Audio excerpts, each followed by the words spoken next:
스가랴서 구조도를 공부하겠습니다. 제1부와 2부로 나눠져 있고 제1부는 성전 재건과 이스라엘의 회복.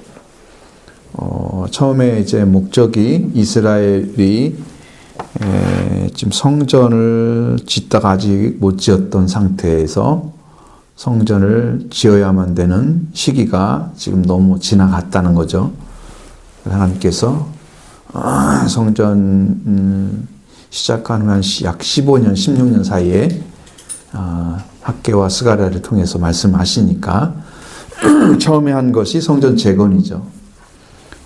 그리고 이제 느헤미야를 통해서 오신 것이 이제 성전이 아니라 이제 성 건축하는, 재건하는 일을 또 하셨죠.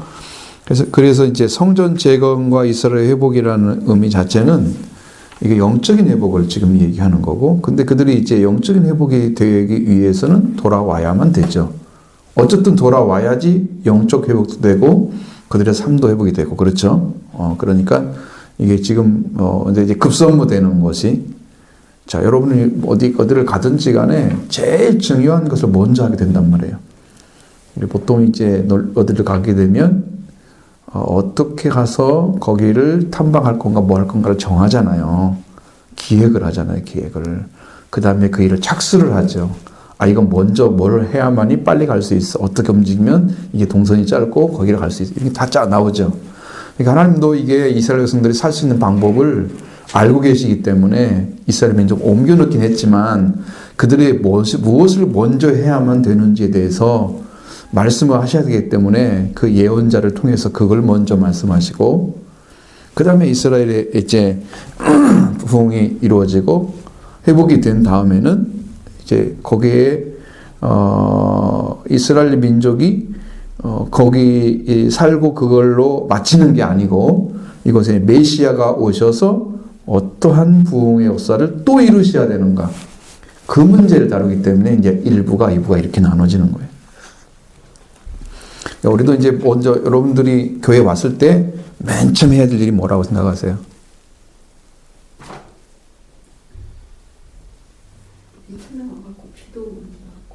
아니, 그 시작하는 말고 신앙에 대한 이야기.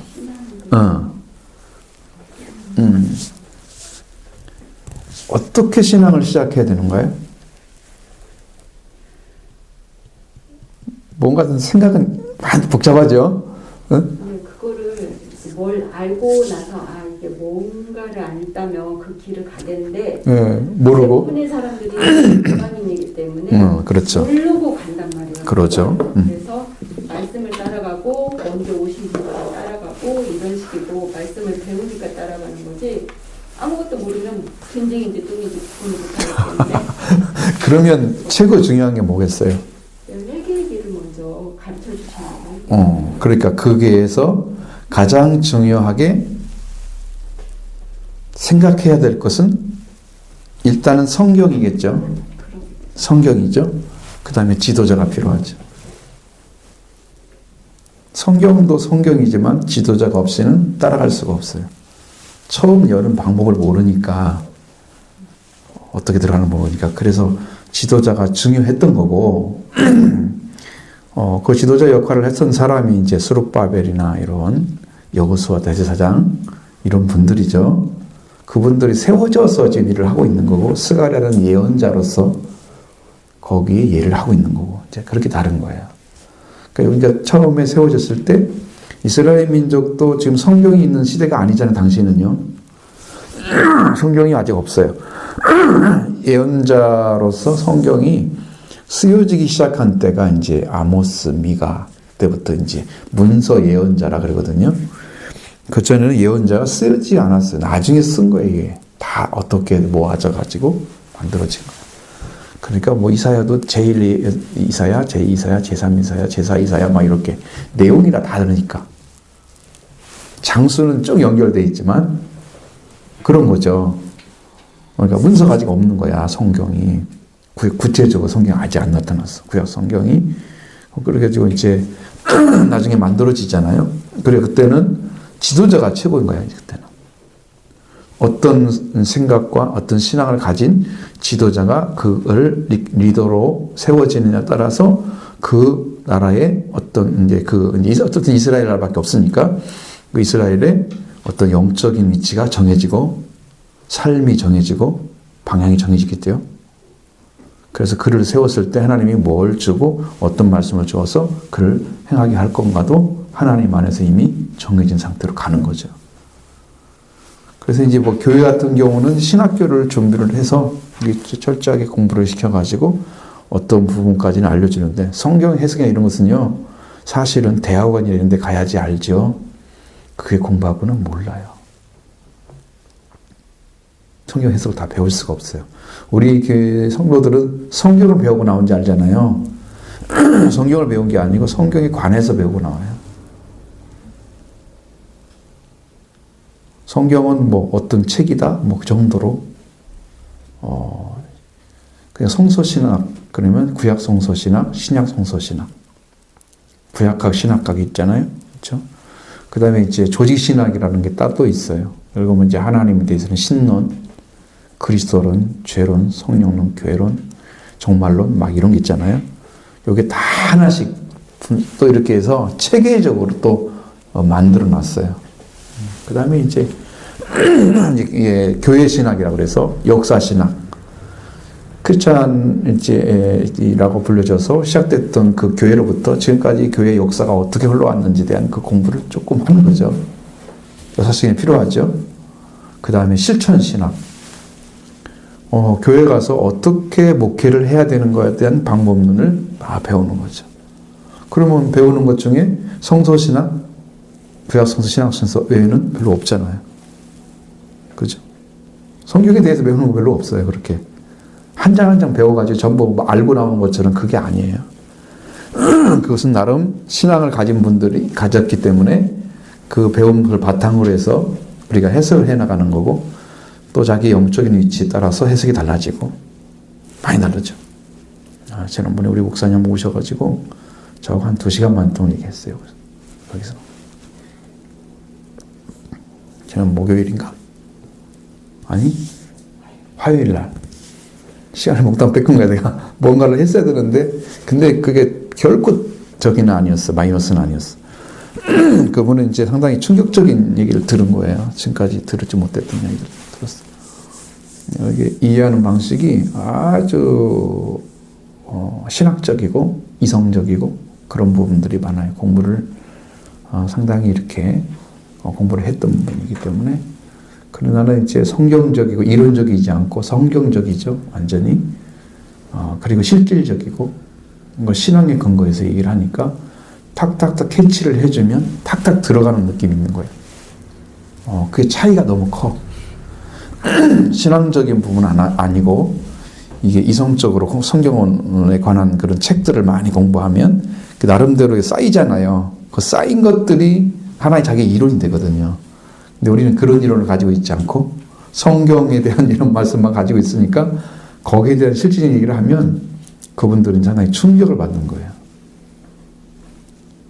이게 전혀 이런 책에서는 다루지 않은, 전혀 다루지 않은 그런 방향에서 얘기를 하니까 충격적이죠. 이제 그래서 굉장히 예전에 한번 만났었는데 또 한번 만나고 싶었나 봐요. 그랬는데 시간을 못 찾은 거야, 지금. 그래가지고 전화가 왔어요. 목사님 운동이나 좀 하시죠. 이러더니 나 운동 어저께 했는데, 그랬더니 한 30분 이렇게 쫓아왔어요, 교회로. 벌써 교회 앞이라고. 벌써 끊어졌네. 그래서 내가 그래가지고 그냥 오셨다고 그래서 그냥 들어오시라고 그래서, 그래가지고 예배당 안에서 그냥 얘기를 했는데 그렇게 얘기했어요. 여러 가지 관해서 다각적으로. 아마 이제 예전에 같이 대화를 많이 했었는데 좀 다른 면을 많이 봤을 거예요. 내가 그렇게까지 얘기한 적이 없거든, 자세하게. 근데 그분이 이해할 수 없는 것들은 얘기 안 하고 조금 이해하시는 부분만 딱 해가지고 탁탁 잘라서 그렇기 때문에 그런 것도 좀 있죠. 그래서 이렇게 준비가 돼야만 되는 거지.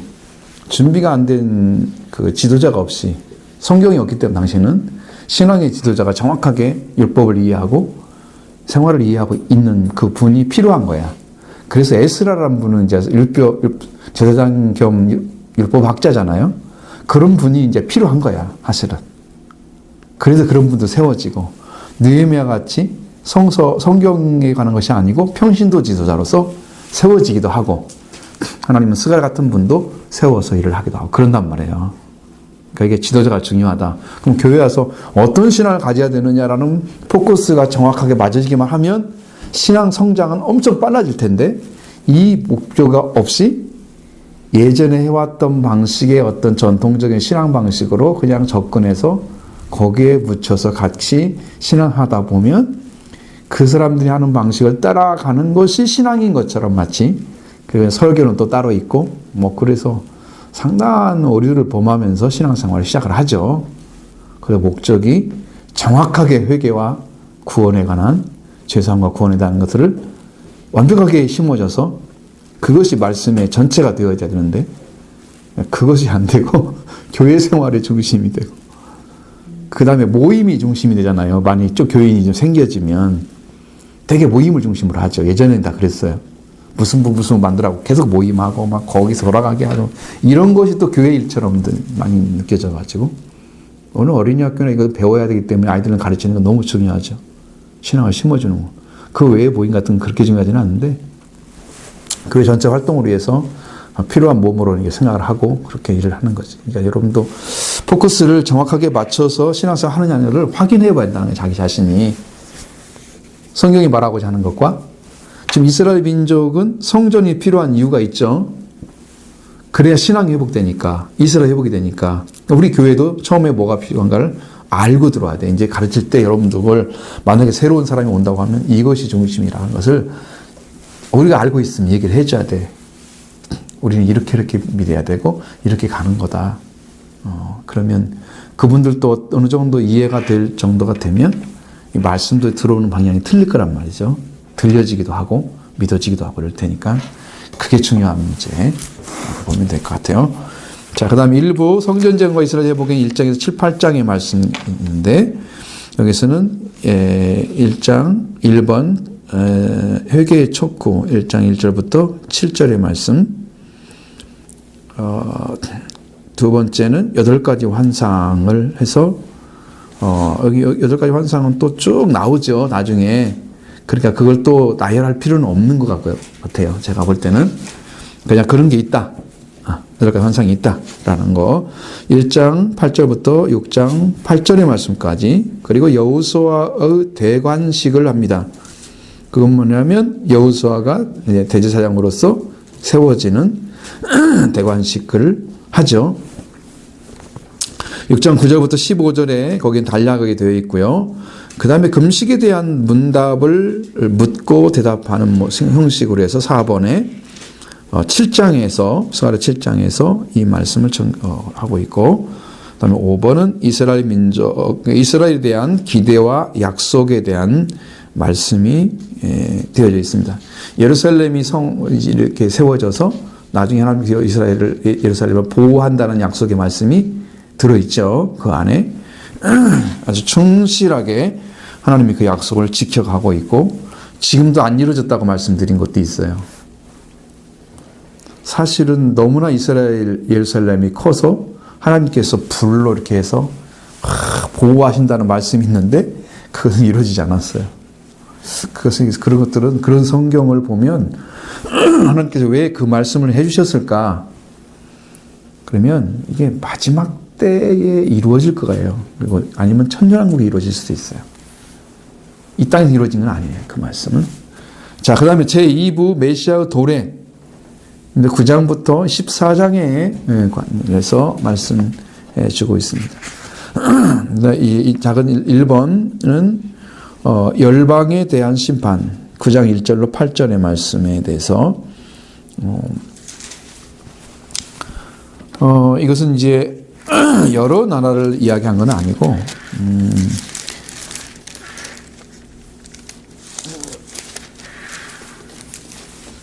뭐 다메섹, 두로 이런데 뭐 관한 얘기가 잠깐 나오죠. 그죠? 8절까지밖에 안 나와요. 그러니까 두 군데밖에 얘기하지 않았어요. 그리고 선한 목자로 오실 메시아에 대한 이야기들이 9장 9절부터 10장 12절. 이제 메시아에 대한 이야기가 이제 이렇게 선포되고, 그다음에 11장에 넘어가서 3번은 배척당하는 메시아.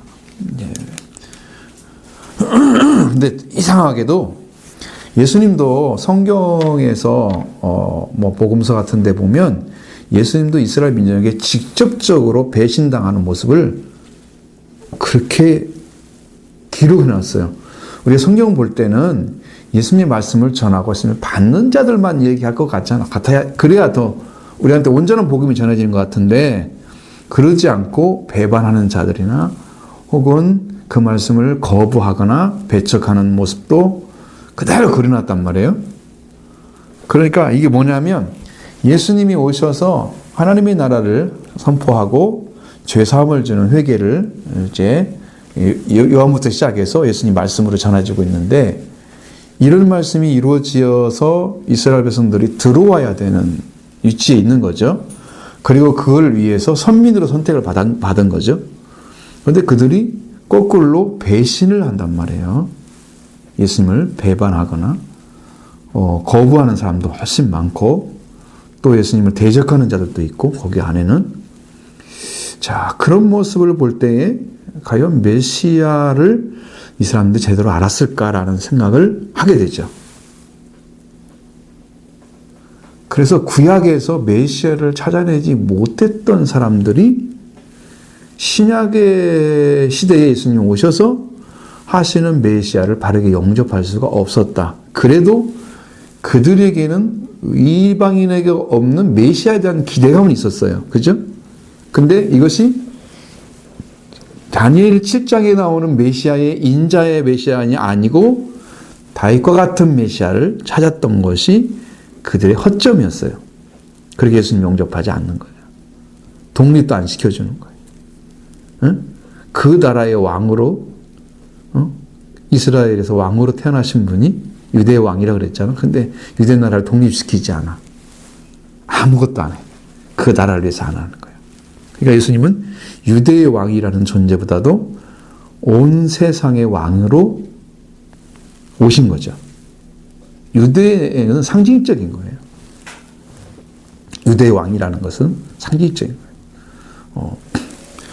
그래서 이제 그렇게 다르기 때문에 예수님이 배척을 당하는 모습들이 성경에 아주 적나라하게 나오는 부분들을 보시면, 그들이 왜 그렇게 하지라고 물어봤을 때 그들이 어떤 신앙관을 가지고 성경을 봤는지, 혹은 율법을 지켰거나 혹은 예언서를 받아들였거나 하는 것들, 구약 성경은 그때는 있었단 말이에요. 예수님 시대에는 있었어요. 구약 성경은 있었으니까 그들이 그렇게 왔을 때 율법을 준 목적이나 예언을 주신 목적을 제대로만 알았더라면 그들이 메시아를 기대를 했을 거예요. 정확하게. 그래서 오늘날에도 성경을 읽을 때 메시아를 기대하지 않고 교회 신앙생활 하는 사람들은 구약 시대의 삶을 살고 있어요. 지금도. 그래서 율법 아래에 있고 메시아를 만나야만 될 사람으로 대상으로 남아져 있는 거죠. 이게 문제인 거예요, 교회가. 그래서 배척당하시는 메시아에 대한 이야기는 사실상 성경에 많은 부분에 나와 있고, 특히 요한복음에서 그걸 강조 많이 하고 있죠.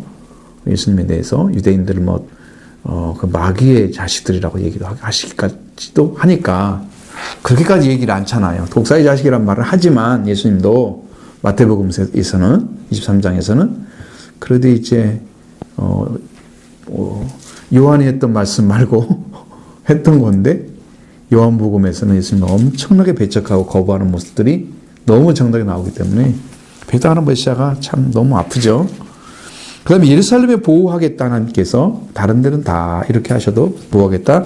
4번에서 예루살렘 보호 12장이 나와 있습니다. 그 다음에 예루살렘을 정화시켜 주겠다.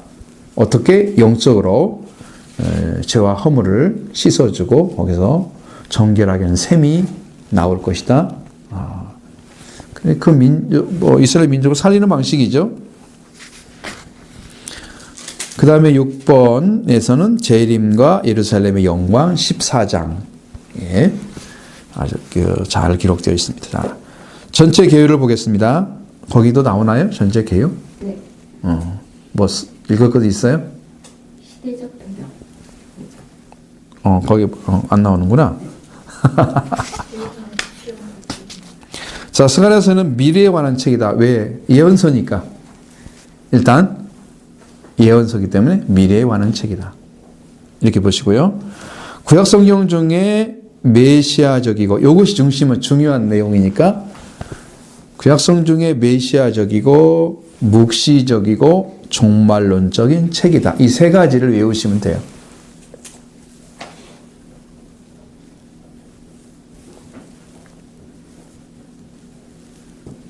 구약 성경 중 메시아적, 묵시적, 종말론적 책이다.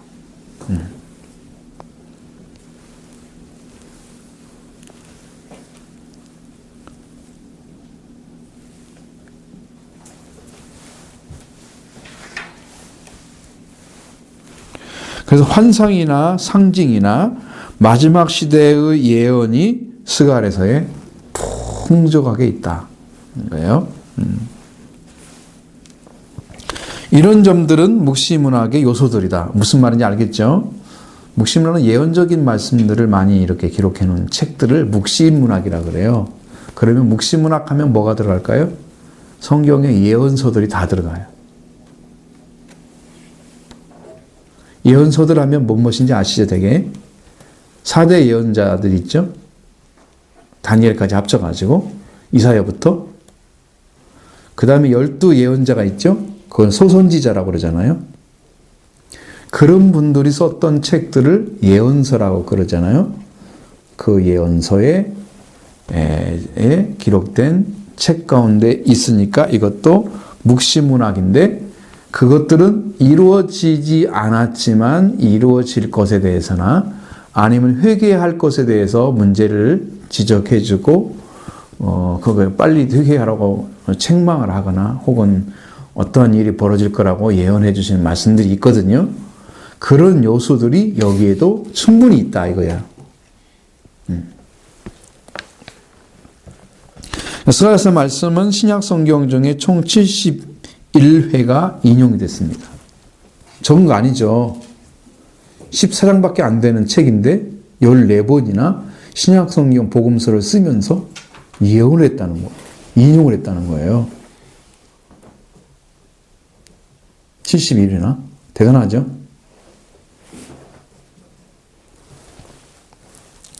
계시록에만 28번 이 성경을 인용을 했습니다. 그래서 계시록에 관련 책이 이 책이 그래서 중요한 거죠.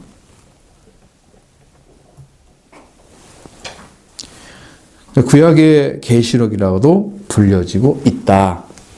그 정도면 이제 이 책이 왜 중요한가를 알게 됩니다. 왜? 신약에서 그렇게 인용을 많이 했고 계시록에서 그렇게 많이 갖다 썼고 그러면 그 말씀이 결국은 뭐 어떻게 이해를 해야 되냐면 계시록에 나온 말씀들은 인용해서 구약적인 역사관을 가지고 쓰여진 책이 요한계시록인 거죠. 구약에서 말씀을 가지고 거기 이루어진 거거나 예언할 수 있는 말씀으로 인용했던 것들이 다 이게 이제 예언서가 가지고 있는 특징인데 구약적이다 이 말이에요. 요한계시록이. 그래서 구약의 근거가 없이는 잘 말하지 않는. 거의 그런 것들을 이해해 보면 구약에 있는 내용들을 많이 몰랐을 경우에 요한계시록 이야기는 훨씬 어려워진다. 왜 이해를 해준대? 그러면 이제 이렇게 찾아가야 되죠. 거꾸로 이 말씀을 해놓고 스가랴서를 공부를 해야 돼. 이것이 나왔으니까 이렇다라고 하면 이해를 탁 해야 되는데 못 알아듣으니까 다시 가서 거기서 얘기를 하고 다시 넘어와야 돼. 그러면 몇 가지를 힘들겠죠. 근데 한 번을 공부한 분들은 한 번만 스쳐 지나와도 그때 했던 말씀, 아, 이거구나. 이걸 이렇게 인용했네? 라는 걸로 그래도 감은 잡을 수 있잖아요. 그래서 공부를 하는 거예요.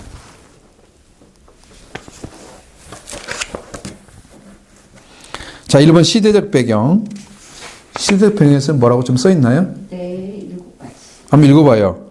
바벨론 포로에서 돌아온 유다 백성들의 성전 재건이 주변 국가들의 방해로 쉽지 않았다.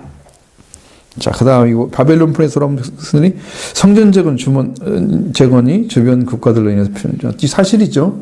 이것은 사마리아인들이 특히 그런 것도 많이 했잖아요. 성전뿐 아니라 성을 재건할 때도 많이 했던 내용이고, 그들이 했던 이유는 알죠. 자기들을 이스라엘 민족처럼 취급하지 않으니까, 응? 혼혈족이라고 그래서 우리는 당신과 함께하지 않겠다.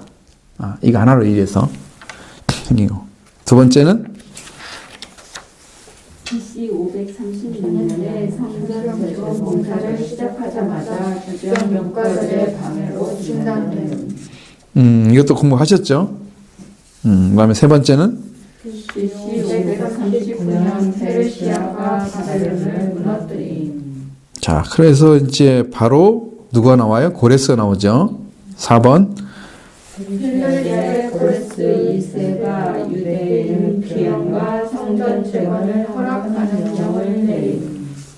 이건 영언제 성령을 말하는 거 아니죠. 칙령을 말하는 거죠. 그래서 고레스 2세로부터 시작해서 유대인 성전 재건을 이제 허락을 받고야 되는 거고, 귀환이 시작돼서 그걸로 인해서 이제 그들이 돌아와서 성전 재건을 시작하는 거죠. 중요한 일을 했죠.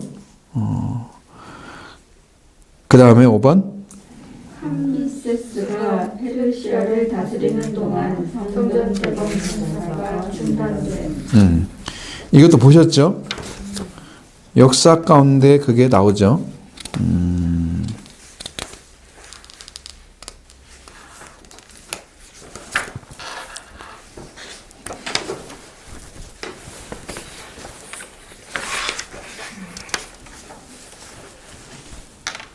왕에 대한 얘기가 나오잖아요. 포로 귀환 시대의 연대기가 가보면 귀환 순서 말고 연대기 보면 캄비스에서 나오죠. 스메르디스 나오죠. 그러니까 여기서 어디까지 와야 돼요? 자, 그래서 여기 보면 이 캄비세스가 페르시아를 다스리는 동안에 성전이 준비됐다. 이거 보면 합치면 몇 년이에요? 530년, 이거 한 9년밖에 안 되잖아요. 더 필요하죠? 그 다음에 왕까지 그랬단 말이에요. 스메르디스. 다리오 왕이 나와야지 뭔가 일이 시작되죠. 그 다음에 6번. 영적으로 침체되었을 때 선지자 학계와 스가랴의 예언은 그들에게 큰 격려가 되어 성전 재건을 완수하게 되었다. 결국은 이분들이 시작한 예언, 그러니까 이분들을 통해서 시작한 예언은 성공적이었다는 거죠. 말씀대로 이루어진 것이니까 이렇게 용기를 주고 또 방향을 잡아주고 그들에게 그 해야 될 어떤 동기를 부여해줘서 그들은 그걸 해야만 되는 것으로 받아들이게 되고 그 신앙을 다시 부흥시킨 거죠. 그 영적 회복이 일어나게 하고 그런 일이 벌어진 거죠. 영적인 지금 침체됐다는 말씀을 했잖아요. 여기 앞에서 이것을 이제 깨운 거예요. 부흥을 시킨 거 영적으로 일어나게 했고 성전 재건을 완수하게 만들었다. 그 다음에 7번 다리우스를 있을 때 성전 재건 공사가 재개되어 BC 516년에 완공되었다. 다리오 왕이라고 하는 말고 이제 다리우스라고 하는 것은 다 이제 뒤까지 다 쓴 거죠. 뒤까지 우리나라 말로는 다리오가 맞고 뒤에 쓴 다리우스로 읽는 게 맞다는 거죠. 다른 거예요. 똑같은 왕인데 다르게 읽는 거죠.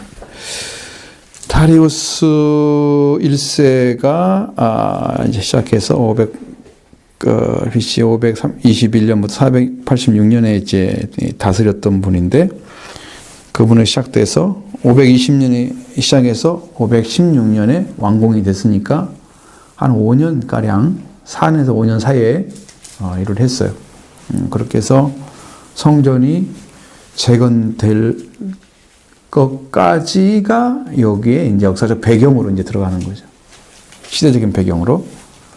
자, 두 번째는 저자 즈가리아흐. 즈가리아흐. 이건 제카리아흐 이렇게 읽습니다. 우리 말로는 스가랴 이런 식으로 완전히 말을 그냥 걸었죠. 아마 이제 이런 다른 성경 말고 특히 이제 천주교에서 보는 성경들은 발음대로 쓰는 성경들이 많아요. 마카베오, 그럼 마태를 마테오 막 그런 식으로 읽잖아요. 누가를 루크 이런 식으로. 그러니까 완전히 다르죠. 원래 발음처럼 하는 거예요. 우리나라 지금 우리 개신교에서는 이렇게 다 바꾼 거죠. 보시면 돼요.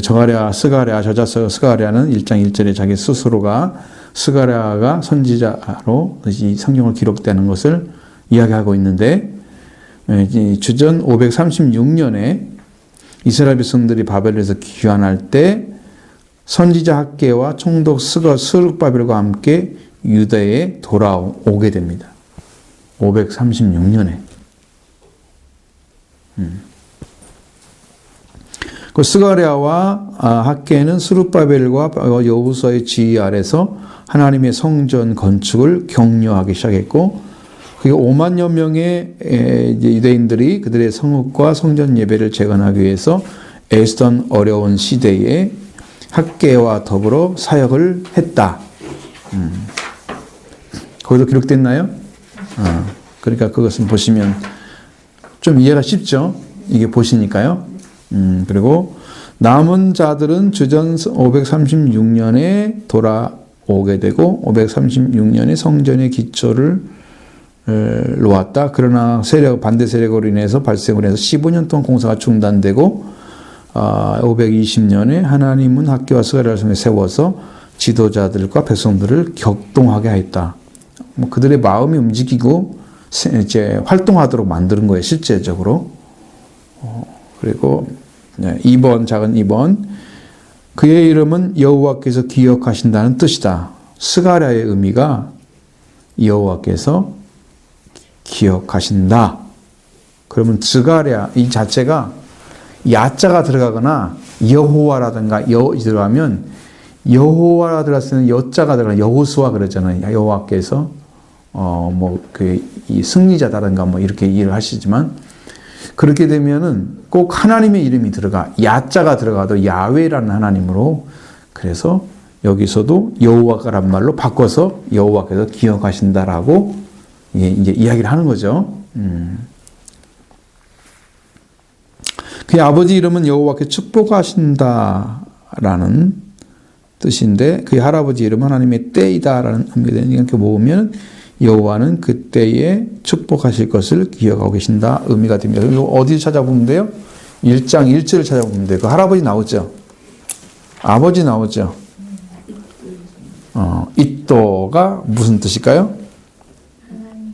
응? 하나님의 때라는 의미죠. 아버지 베레가의 뜻은 여호와께서 축복하신다. 베레갸라고 써붙이면 되고요. 이거 이제 앞에 쓰는데 할아버지 이름은 이또는 하나님의 때라는 의미고, 스가랴는 여호와께서 기억하신다. 이거 참 이름을 해석해 보면 재밌죠. 여호와는 그분의 때에 축복하실 것을 기억하고 계신다. 그렇게 해석도 하긴 하겠죠. 근데 그 해석이 중요한 건 아니죠. 왜? 지금 스가랴가 한 일을 지금 얘기하는 거지 그 이름이 중요한 건 아니잖아요. 그죠? 3번, 작은 3번에 포로 기간에 태어난 그는 선지자이며 제사장이었다. 느헤미야 12장 4절에 이렇게 나와 있다는데 16절이나 한번 읽어볼까요? 거기 나와 있으면 찾았으면 12장 느헤미야 12장 4절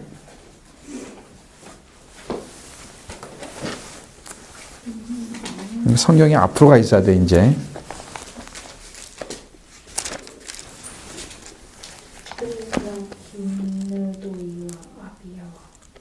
느헤미야 12장 4절 이또와 김느도이와 아비나와 거기 뭐가 이름 나오죠?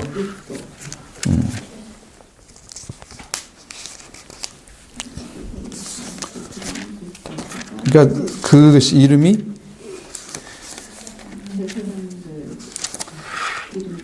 제사장의 이름이 이제 나왔단 말이에요. 12장 4절에 제사장의 레이 사람의 이름이 이또와 김느도이와 아비야와 여기 이또가 나오죠.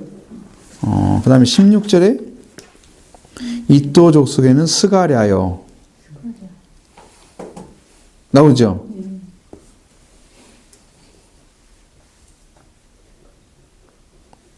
그러니까 이또 족속에는 이제 아버지가 빠졌죠 지금.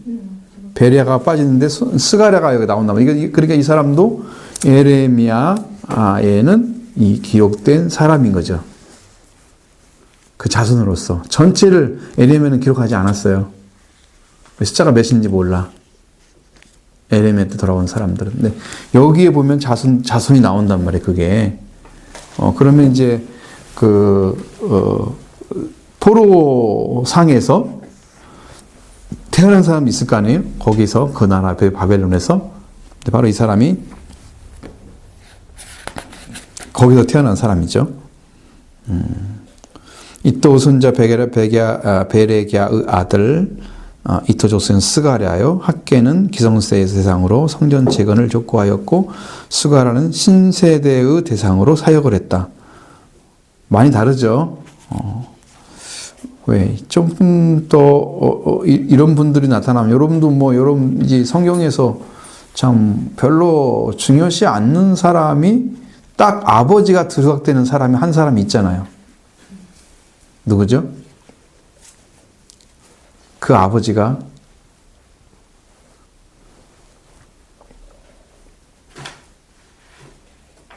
유명한 왕이잖아. 우리나라 왕, 우리 거기 이스라엘의 왕. 왕의 아버지 이세. 다윗 때문에 유명한 거지 이세가 유명한 건 아니야.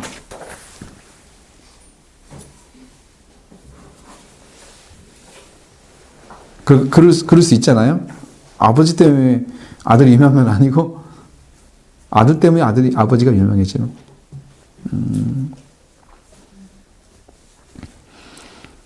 그래서 이세 줄기에서 한 싹이 나서 그 뿌리가 결실한다고 말씀하잖아요. 그 이세가 그게 근원이 될 수가 없어요. 우리가 영적으로 볼 때는 그 근원이 될 수가 없죠. 그 이세를 통해서 난 아들이 누구예요? 예수 그리스도를 상징하는 다윗이잖아요. 그 뿌리에서 나서 결실할 것이 다윗이죠. 다윗의 후손으로 예수 그리스도가 태어나신. 그러니까 예를 들어서 천하 만민이 복받을 아들로 세워진 사람이 이삭이잖아요. 그런데 아브라함의 자손은 예수 그리스도라고 얘기하고 있죠. 그 결론은 마지막에 태어난 사람이 결론인 거죠. 다윗도 그 중간에 끼어져 있지만 왕족으로서 끼어졌지만 거기도 마찬가지고 아브라함도 시작을 했지만 이삭을 낳았단 말이에요. 아브라함이 예수 그리스도를 낳은 건 아니잖아. 직접적으로 낳은 건 아니죠. 그런데 아브라함이 낳은 자손은 예수 그리스도라고 이야기하고 있잖아요. 그렇게 보시면 이해가 되시죠? 그래요. 자, 4번. 스가랴 선지자는 예루살렘 성전이 재건되기를 열망하였다. 백성들에게 성전 재건을 촉구하였으며 이를 위해서 동분서주하며 예언 활동을 펼쳤다. 그리고 세워진 성전을 수호하고 지키다가 결국 성전에서 순교했다.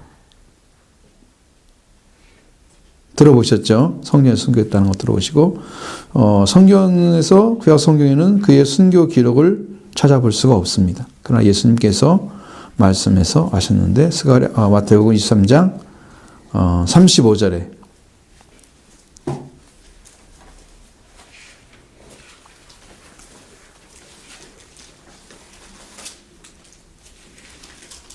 여기에 아버지 이름이 나오죠. 그래서 알 수 있어요.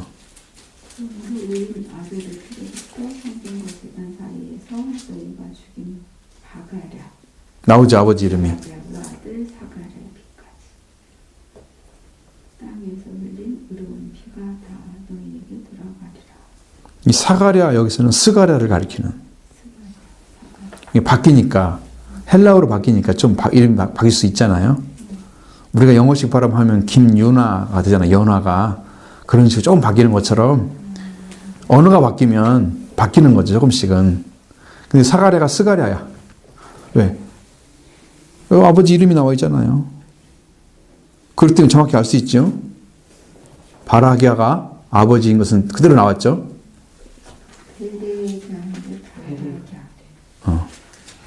바라기아의 그 이름이 사가랴가 스가랴인 걸 알려주는 거야. 정확하게. 그런데 여기서 지금 스가랴는 성전에서 순교했다는 말이거든요. 성전을 지키다가.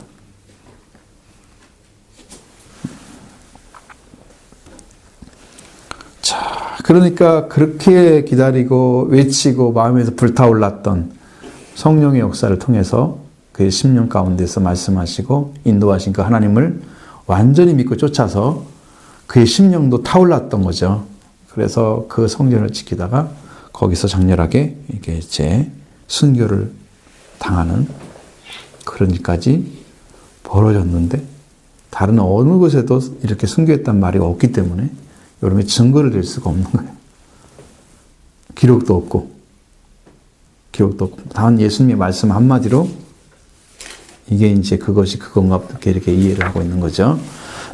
그 정도로 참 가슴 아픈 일일 수 있습니다. 근데 순교하신 분들은 사실적으로 영적으로 볼 때는요 굉장히 행복한 사람들이에요. 순식간에 죽으면 죽잖아요. 순교를 하면 칼로 못배임 당한다 그러면 순식간에 목 잘라지잖아요. 아픈 것도 어디 있어요. 그냥 쑥 끊어지면 그냥 끝이지. 그죠? 그냥 죽은 거잖아요. 그러면 우리는 벌써 이미 이 혼이 천국에 지금 가 있는데 죽음이라는 건 그건 문 하나 열고 들어가는 건 똑같다고 그랬어요. 저 화장실 문 열고 들어가는 거예요. 주고 문 열고 들어가는 거야. 육신이 아프긴 할 수도 있어요. 어떻게 죽느냐에 따라서 차이는 있겠죠. 껍질을 다 벗겨 죽였다고 하는 그런 얘기도 하잖아요. 이사야 같은 사람들. 그럼 얼마나 고통스럽겠어요? 사람의 껍질을 벗겨 주기는. 피부를 다 벗겨서. 고통스럽겠죠? 그런 죽음도 피를 흘리면서 죽은 사람도 있을 거란 말이에요. 고통스럽게 죽긴 하죠. 훨씬 예수님보다 더 힘들게 돌아가시죠. 어쨌든 그런 사람도 있을 수 있단 말이에요. 자, 5번 민족과 세계를 동시에 가슴에 품고 살았던 선지자. 왜 그렇게 말을 하냐면은 스가랴 14장 9절에 나와 있는 말씀 때문에 그런 거예요.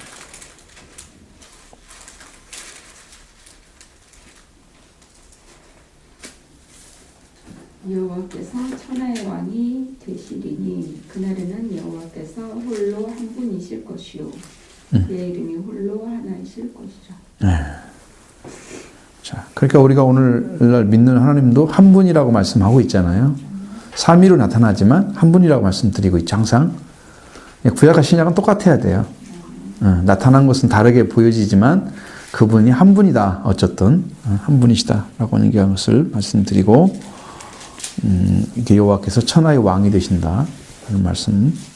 그래서 민족과 세계를 동시에 품은 그 하나님으로 인해서 이 세계가 넓어진 거죠. 이게 보였던 거예요. 천하를 다 왕이 되시는 하나님을 봤던 거예요. 이게 믿음으로 세워지지 않고 말씀으로 세워지지 않고는 도대체 하나님이 창조하신 세계가 정말 하나님 말씀으로 창조됐는지 그걸 믿을 수가 없잖아요. 보통 사람들은. 안 그래요? 많은 사람들이 그런 얘기 해줘도 그것이 하나님이 창조했다라고 딱 믿음으로 받아들이는 사람들이 얼마나 되겠어요, 현실적으로. 근데 성경은 믿음으로 하나님께서 창조하신 것을 알게 된다고 말씀하고 있잖아요.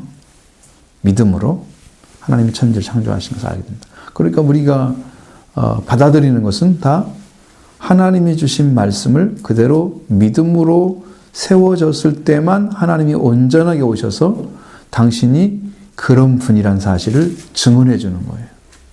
그러니까 성경대로 안 믿게 되면 자기가 그걸 다 하나씩 조사해 가지고 이해가 된다 믿는다면 못 믿는 거죠. 그대로 믿어질 때 말씀이 이제 주신 분에 의해서 확신이 되어지니까 그 확신이 나를 세우는 거예요. 그래서 말씀을 믿음으로 세워지는 거지, 말씀을 내가 아니까 믿어진 게 아니야. 이제 거꾸로 가는 사람들이 많은 거지. 내가 이해한 다음에 믿어보려고. 내 머리가 하도 안 좋잖아요. 그러니까 내 머리로는 이해가 안 돼요, 하나님. 근데 믿음으로는 이해가 돼요.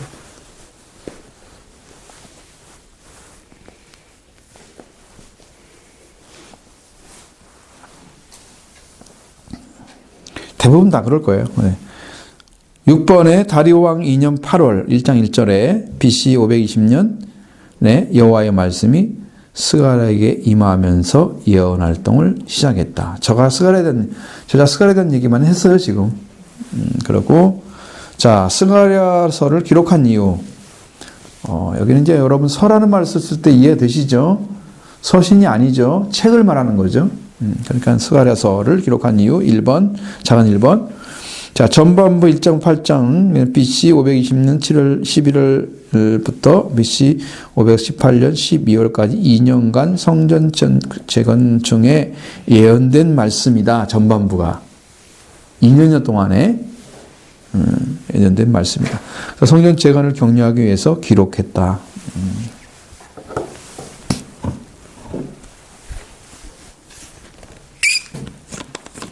근데 성전 재건만 이야기를 한 게 아니고, 성전 재건을 하면서, 라는 말씀을 전하면서 그 안에는 메시아에 대한 그러한, 임할 장소나 이런 얘기를, 같이 쓰여져 있기 때문에 메시아가 오실 장소나 이런 것도 다 말을 하고 있어요. 그러면은, 성전 재건을 건축하기 위해서 이제 말씀하신 건 확실한데, 성전 재건을 격려하는 내용이긴 한데, 그 바탕에 이면에는 구원의 메시아가 임재할 장소, 처소로서 성전이 준비되어야 한다 하는 것이 안에 들어있다고, 그 안에 포함된 거죠.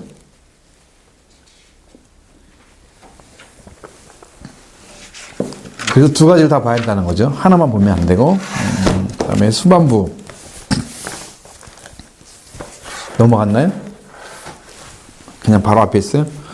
자, 9장 1부터 14장까지는 BC 516년에 성전 재건이 완료된 후에 예언된 말씀.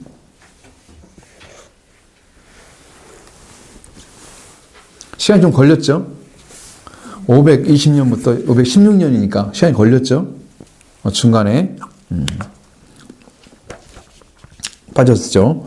스가랴서는 BC 510년에 기록함. 그래서 이스라엘을 위협하는 열방에 대한 최후의 심판과 안전한 미래를 확신하지 못하고 있는 독자들이 하나님을 신뢰할 것을 교훈하고 있다. 여러분, 지금도 우리가 미래에 대해서 불확실하잖아요? 불확실하죠? 그럼 어떻게 믿어야 돼요? 지금 시대에는 어떻게 믿어야 돼요?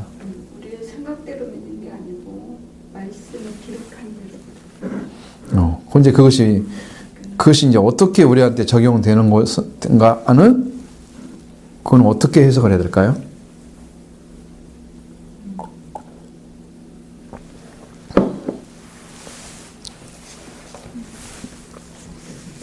그게 어렵죠? 진짜 그것은 여러분 지금 예를 들어서 하나님께서 지금 마지막 시대를 준비해서 지금 진행하고 있는데 그것을 바라보는 시각마다 이게 뭐 그런 것을 안 보고 뭐 자기 역사관 가지고 또 생각을 하는 사람도 있고 때로는 이 그러기에 대해서는 전혀 관심이 없는 분들은 여기에 대해서 뭐 새롭게 어떻게 해서 교회가 다시 돌아오고 뭐 지금 팬데믹 시대가 끝나고 뭐 이런 생각을 할 수 있는 거잖아요. 그냥 그 시대를 읽지 못하고 자기가 보는 관점에서 성경을 해석해 버리면 성경이 거기에 맞게 해석이 될지는 모르지만 시대를 읽어내지 못했잖아요. 예수님도 그러잖아요. 너희가 이렇게 남쪽에 바람이 불면 비 오는 줄 알지? 그럴 때는 날씨는 다 분별하는데 왜 시대는 분별을 못해? 예수님 그러시잖아요. 그 시대가 지금 어떤 시대인가를 모르면 사실은 천기만 분별하는 거지, 세상에 돌아가는 거. 하나님과 관계에서 알 수 있는 건 아무것도 없다. 지금 우리는 뭘 봐야 되냐? 그러니까 지금 시대에는, 이렇게 불확실한 시대에는 더욱더 이제 불확실하게 되면은 예언된 말씀들이 어떻게 이루어지는가를 상세하게 더 깊이 연구하고 그 말씀들을 확신해가는 작업을 해야 되는데, 이제 우리가 찬양 중에서 나오는 그 말씀들이 있잖아요. 거기에 뭐 지진과 기근 나타나죠. 전염병 돌 것이고요. 그건 어차피 연결되어 있었으니까. 그러면서 그 문제들이 심각하게 나타나고 전도를 해도 예수님 믿는 자들 엄청 박해를 하고 이제 그런 고통 속에서 서로 잡아주고 막 미워하고 막 그런 일들이 벌어질 거고요. 그러니까 이 시대가 좀 더 지나면은 예수 믿는 사람들이 서로가 서로를 잡아주고 막 이런 어떤 이상한 현상들이 벌어져서 진짜 믿는 사람들을 박해하는 때가 올 거란 말이에요. 진짜 믿는 사람들, 가짜들이. 되게 순교하는 사람들이 의인들이에요? 악인들이에요? 그러니까 의인들이 악인들을 때려 죽이겠어요? 박해하는데 내주겠어요? 의인들 그렇게 안 하죠. 악인들이 하겠죠. 그렇게 되면은 의인들이 박해를 받겠죠. 그러니까 그 시대를 분별해 가면서 하나님 말씀을 받아가면서 하나님이 열어주시는 대로 같이 이렇게 힘을 합쳐서 이 문제에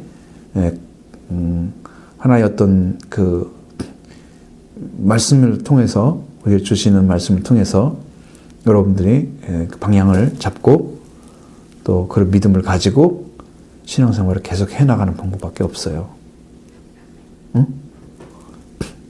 그러니까 이게 밀접하지 않으면 이 관계를 이해하는데 굉장히 어렵죠. 성경을 공부를 한 사람과 안 한 사람이 차이가 있을까요? 없을까요? 무슨 말을 해도 한마디 제대로 못 알아들 수 있고요.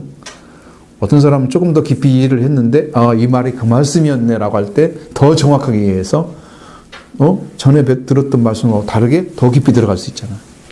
그러면 영적 이해가 빨라지니까 이 사람은 어떤 말씀도 다 들을 수 있게 되는 거지. 이게 엄청난 차이가 날 거란 말이에요. 좀 있으면. 우리가 하루하루 산다는 것이 여러분 영적으로 볼 때는 그게 어마어마한 날짜예요. 시간들이에요. 성경에는 하루가 천년과 천년 하루 같다고 그랬잖아요. 하나님 나라는. 우리가 하나님 나라의 하나님 나라의 하루를 사는데 우리 천년이란 말이에요.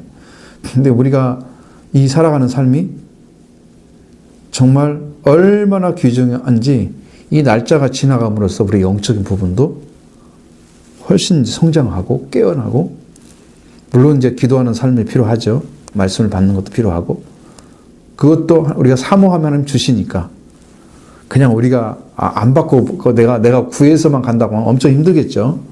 근데 하나님께 간구하고 좀 가면은 다 허락해 주시고 또 해야 될 일도 가르쳐 주시고 그러니까 그것이 어마어마한 힘이 돼서 이 세상이 흘러가는 것과 우리가 가는 것이 동시에 가서 이 세상을 읽으면서 가기 때문에 우리는 불안하지 않게 살아갈 수가 있는 거예요. 여기 준비가 안 된 사람들은 여기 이제 들은 적이 별로 없는 사람들은 강단에서 아무리 얘기해도 저게 무슨 말이었지? 라고 하면 이제 끝이 나는 거야. 두 번, 세 번 들어야 하잖아, 이 사람들은. 한 번에 안 들어오잖아. 이 문제 때문에 생각이 지금 복잡해지는 거죠.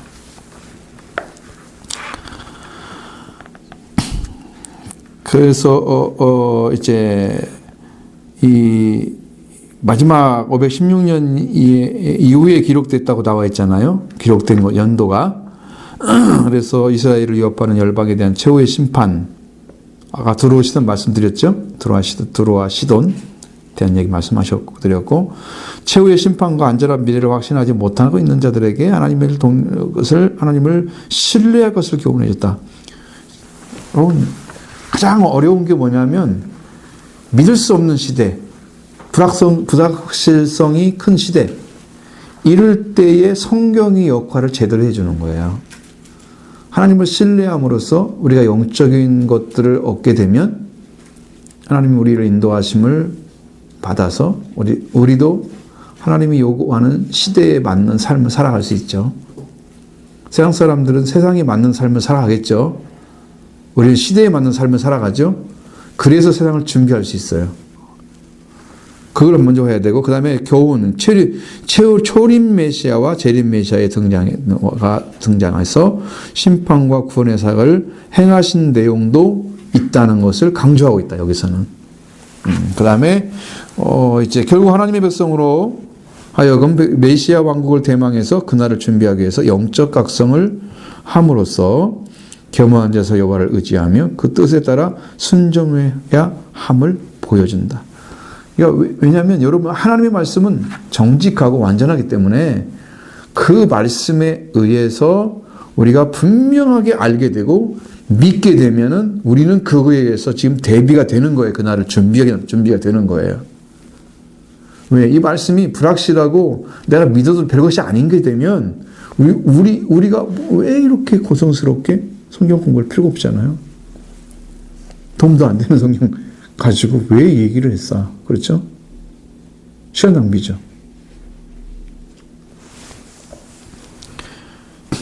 그래서 그 왕국을 이제 메시아 왕국을 맞이하기 위해서 지금 대비를 하는 거예요. 준비하는 거예요. 그날을 준비하기 위해서 영적 각성을 하는 거예요. 그러니까 옛날에 우리들이 이제 예수님 오신다고 하면은 그 오심에 대한 그 사람들의 생각이 있었어요. 우리 더 젊었을 때는 훨씬 더 어렸을 때는 예수님이 오시는 것이 저는 고등학교, 대학교 뭐 이런 때 그때 우리는 가졌어요. 그럼 70년대 초반, 80년대 초반이나 80년대, 70년대 후반 그때 고등학생 때 80년이 되면 대학생이 된단 말이에요. 그러니까 그때 이제 물론 벌써 이제 80년이 되면 전두환 정권이 세워지잖아요. 그런 시대에 정말 그때는 더 목마르고 그래서 메시아가 정말 오시나 보다 막 이런 것들을 너무나 막 사모하고 막 그랬던 때가 바로 그때예요. 지금은 그때보다 훨씬 더 한 40년이 흘러갔는데 지금은 더 사모하지 않아요. 이게 좀 더 큰 문제거든요. 지금이 더 사모해야 할 때인데 더 사모하지 않아요. 예수님 말씀하신 것처럼 인자가 올 때에 믿음을 보겠느냐라고 말씀하신 것처럼 그러니까 그때를 각성하게 돼야 되는 지금이 각성해야 될 때야. 근데 노아 시대처럼 될 것이다 하신 말씀이 예수님 노아가 열심히 말씀을 전해서 그들에게 돌아오라고 했는데 자기 가족들 외에는 방주에 들어간 사람이 없단 말이에요. 그 노아 시대와 같이 될 거란 말이에요. 지금 이 말씀을 듣고 이렇게 가까이서 있는 사람만 들어가고 나머지는 못 들어간다고 말이야. 두렵지 않아요?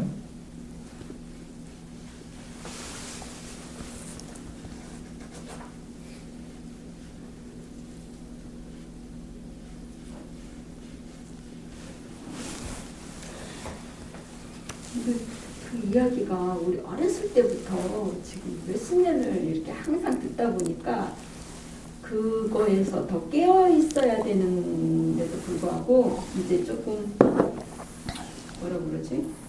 그냥 원래 그러려니 하는 것 있잖아요. 네, 계속 이제 그렇게 무뎌져 가는 것 같아요. 근데 그 사실상 신앙이 성장을 했다고 하면 이게 중요한 게 그 뭐냐면은 씨가 떨어져 가지고 심어져야 돼. 제가 이제 우리 목사님 오셨을 때 어떻게 성령을 받고 어떻게 씨가 떨어지고 어떻게 성장하는가를 조금 얘기하셨단 말이에요.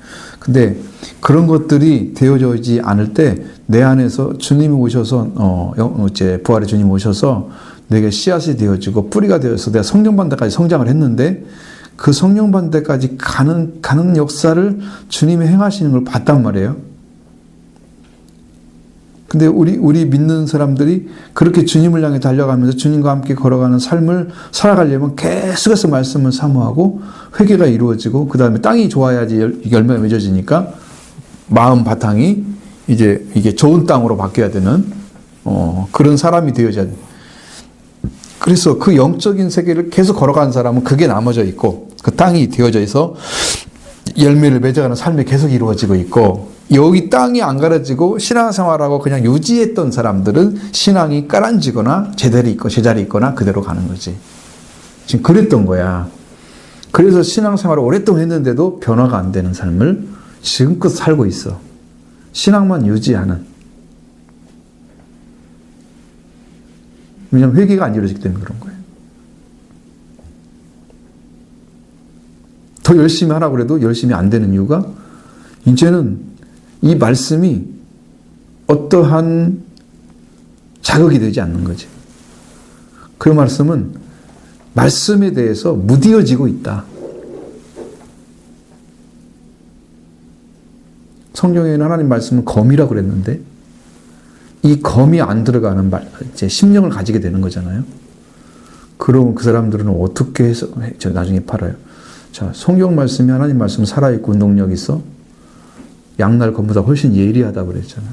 홍감의 관절 골수를 찔러 쪼개까지 하면. 그러니까 영적인 정신적인 세계를 다 훑어서 완전하게 다 해석해낼 수 있는 것이 하나님 말씀인데 이 말씀이 심령에 들어가서 이런 일이 벌어지자면 회개가 안 일어나잖아요.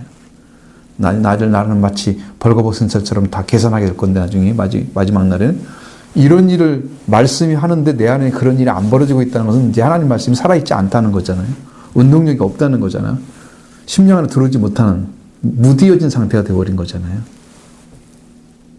깨어나야죠. 정신을 차리고. 그렇지 않으면 이건 어떤 결과를 가져오기가 힘들다. 분명히 깨달으셔야 돼요. 지금 우리가 회개해야 될 일을 안 하고 그냥 말씀만 의지하는 거야.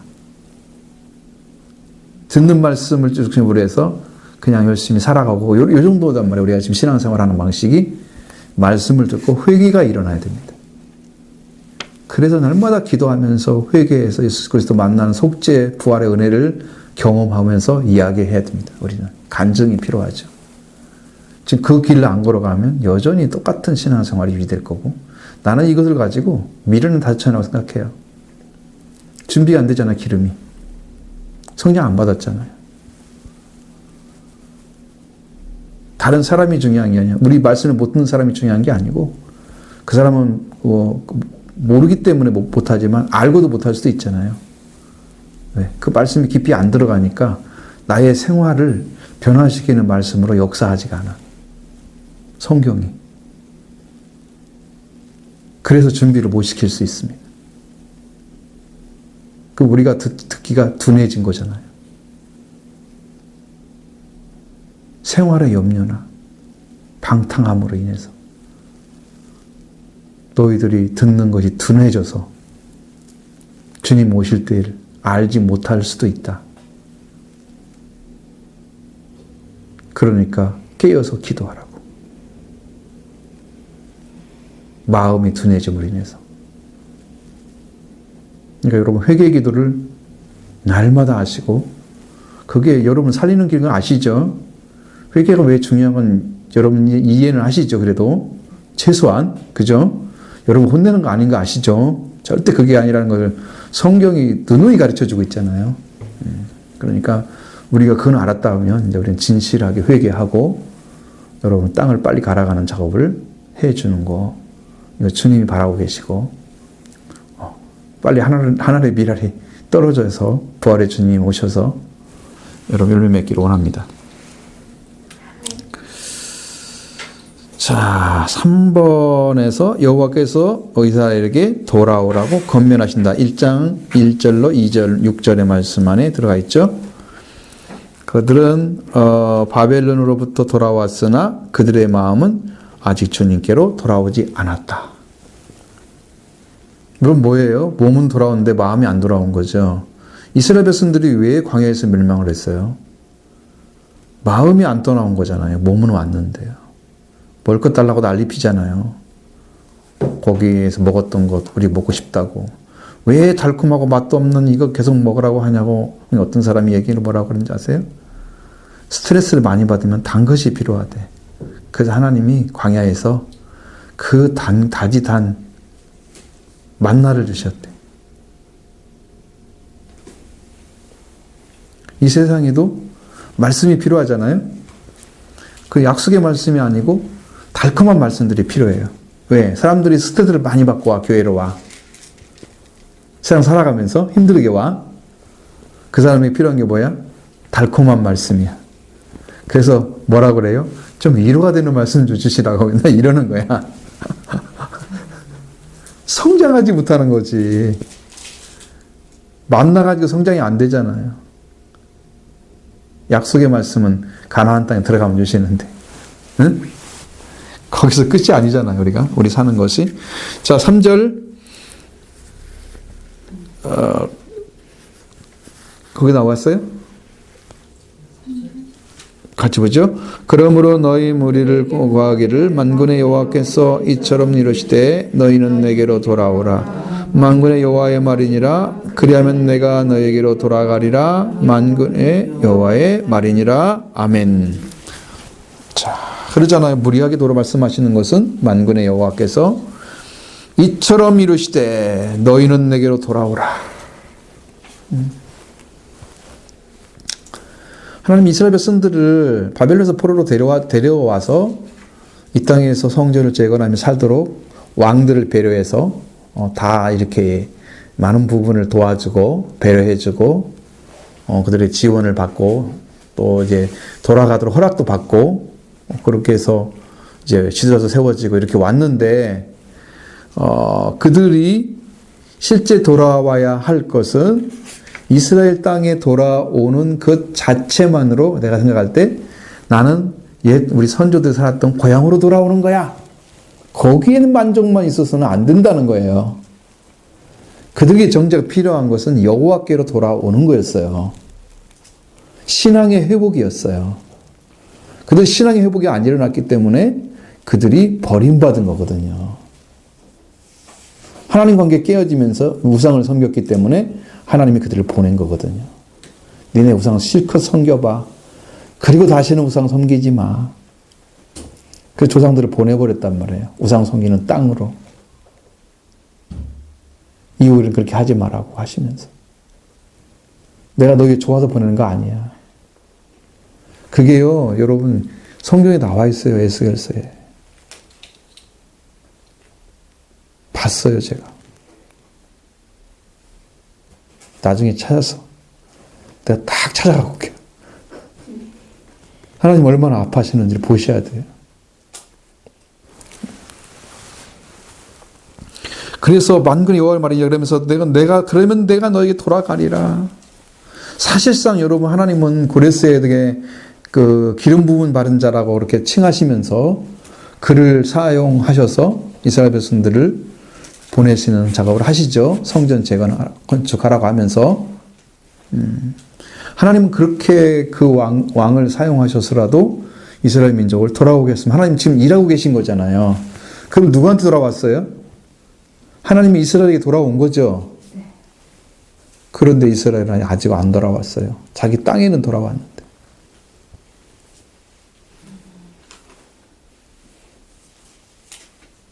그래서 너희는 내게 돌아오라. 그리하면 내가 너에게 돌아가리라고 말씀하신 거예요. 자, 예를 들면 이런 거죠. 여러분도 교회를 오셨잖아요. 교회를 오게 되면 하나님께 온 것처럼 생각을 하잖아요. 그죠? 근데 왔어요. 마음은 어디 있어요? 내 마음은 어디에 지금 집중되어 있나요?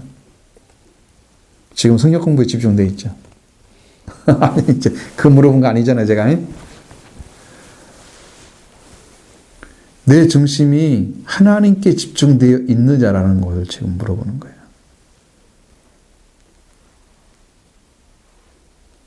그러면 내가 사는 삶은 여기서 이 말씀을 듣고 배우고 익혀서 지금 세상에 나가서 사는 삶 속에서 승리의 삶을 살아야 되잖아요. 하나님 중심으로. 그 삶이 이루어졌으면 돌아와서도 그 삶을 유지한 것을 여기서 누릴 수 있겠죠. 간증하면서.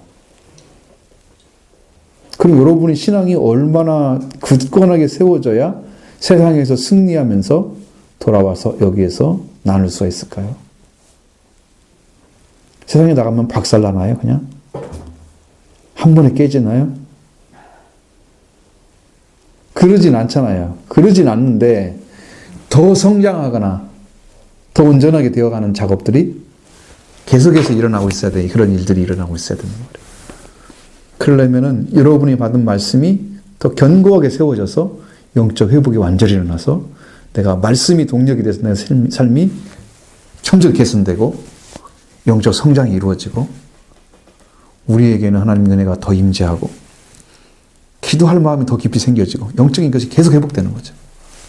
영적인 하나의 부흥의 역사들이 내가 사는 삶에서 일어나려면 여러분 가운데 말씀이 임재해야 돼요. 그러면 일어나요. 내가 말씀이 제대로 못 들어온 때는 여러분 한 주간 동안 승리하는 삶을 분명히 살고 올 거예요. 느낌이 다를 거예요. 말씀을 잘 받은 게 별로 없는 것 같아. 그 한 주간은 좀 희미해져 갖고 올 거죠. 분명히 차이가 나요. 왜? 그것도 중요한 것은 예배가 중요한 이유가 그것 때문에 그런 거고 그때 말씀이 들어갔을 때 여러분의 심령이 훨씬 더 강력한 힘을 이미 얻어서 동력을 가지고 있기 때문에 여기에 플러스는 방법은 뭐예요? 성경을 읽고 기도하는 삶을 좀 더 살아주면 우리는 플러스 되는 거죠. 계속해서. 플러스. 하나님도 세워주고 계속 세워주고. 그러면 이제 그 삶이 동력이 돼서 나의 삶이 참 행복해지고 하나님 뜻 안에 살아가는 삶으로 점점 개선되어지는 역사를 하죠. 이런 작업을 여러분 삶 속에 들어가서 하셔야 된다. 그렇게 하셔야 돼요. 그 다음에 하나님은 인격적 상호관계를 원하셨다. 하나님의 오심, 사람의 응답. 자, 그 다음에 그것을 갖다 이렇게 합쳐지면 뭐가 돼요? 이어졌죠?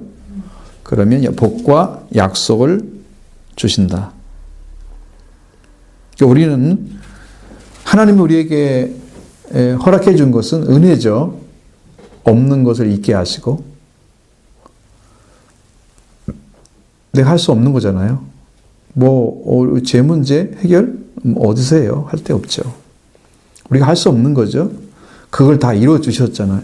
이게 다 은혜죠, 이게. 그래서 하나님이 우리를 그걸 가지고 성령을 통해서 오셔서 여러분에게 임재하시면 여러분 한 분 한 분이 그걸 받고 그게 은혜가 임한 거잖아요. 그 은혜에 내 안에서 어떤 일이 벌어져야 되냐? 믿음으로 받아들이고 순종하는 삶이 이렇게 세워져 가면 그 삶이 우리가 하나님께 오셨는데 내가 거기에 대한 응답을 바르게 했기 때문에 내 삶이 점점 하나님의 복과 그런 약속의 말씀으로 들어간다 이 말이에요.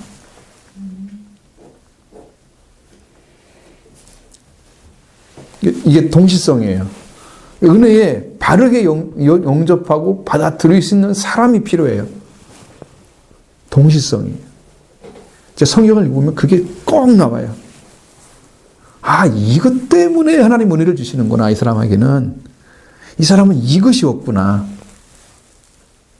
아주 작은 차이인데 말로 볼 때는 작은 차이지만 마음이나 중심으로 볼 때는 엄청난 차이예요.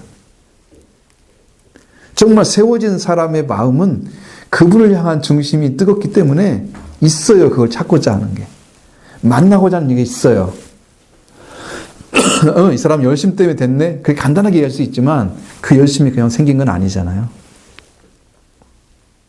그 하나님 임재거든요. 은혜거든요. 말씀을 통해서, 성령을 통해서 임재하신 거거든요. 기도를 통해서 그 은혜가 예르든 어쨌든 성경을 통해 내려오신 간에 임재하신 거잖아요.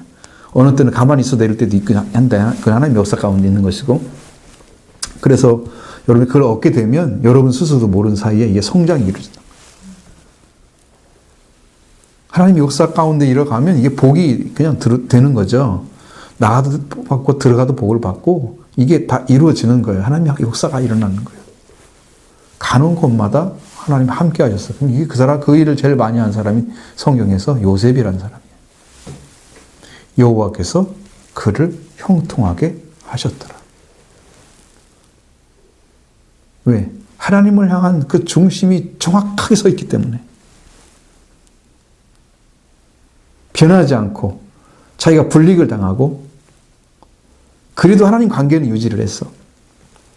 하나님 나 왜 이렇게 만들어서 나 감옥에 가겠어요? 라고 하나님 원망하지 않고 하나님 관계는 그대로 유지를 했어. 어떻게 그게 가능할까요?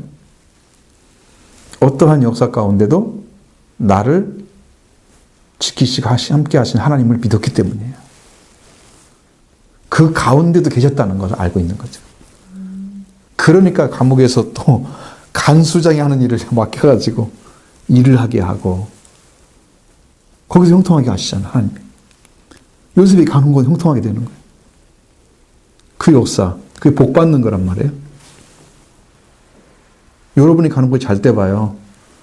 서로 오라고 하겠죠? 스카우트 할 거 아니야. 응? 너만 오면 돼, 빨리. 너는 복덩이야. 여러분 되죠? 그 다음에 언약을 주셔. 약속의 말씀을 받는단 말이에요. 그러면서 성장하는 거야. 이게 지금 다 그게 원리예요, 원리. 자, 그러니까 이렇게 성장하면 되죠. 여러분이 이 영적인 부분이 이렇게 열려지는 거예요. 하나님 안에서. 그런 축복 역사 이루시길 바랍니다.